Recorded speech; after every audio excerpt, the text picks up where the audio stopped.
Hey, River in the Hills Church family, welcome to the first Testimony Tuesday. Each Tuesday, I hope to share at least one cool God thing that He did within our church family throughout the past week. So I have a few for us this Tuesday. First testimony happened in Pastor Nate's household as two of his three children experienced 3 physical healings within 24 hours. One of his children had a sore, raw throat that looked to be a prolonged sickness, and after prayer, the back of their throat was restored. The flesh was restored. It was no longer red and sickly. It was restored and looked brand new in the back of their throat. The other healings was in the neck and the ankle as pain left in a very short time.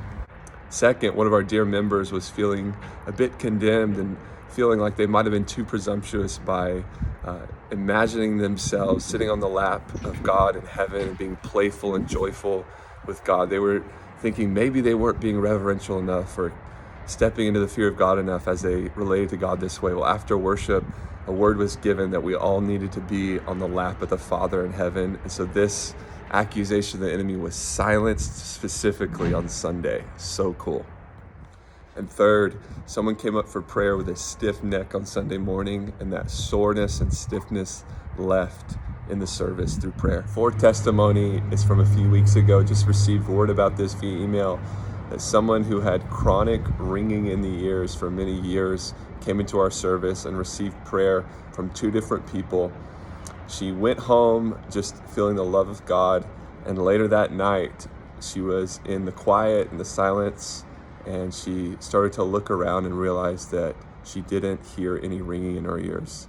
Tears started to flow down her face as she realized, wow, I just experienced a true miracle of healing from a word of knowledge, and then 2 people praying, ringing in the ears miraculously stopped. Bonus testimony here. I usually want to keep Testimony Tuesday to about a minute long, but this one's going to run a little bit longer with more good news. Bonus testimony is from Abigail, one of our on fire young people. She put into practice my dad's messages on praying for the sick and prayed for a young person's back that was at a pain level of 7. After she prayed, the Lord led her with different images and specific prayers for how to pray. After she prayed, the pain went from a level 7 all the way down to level 1. Praise God.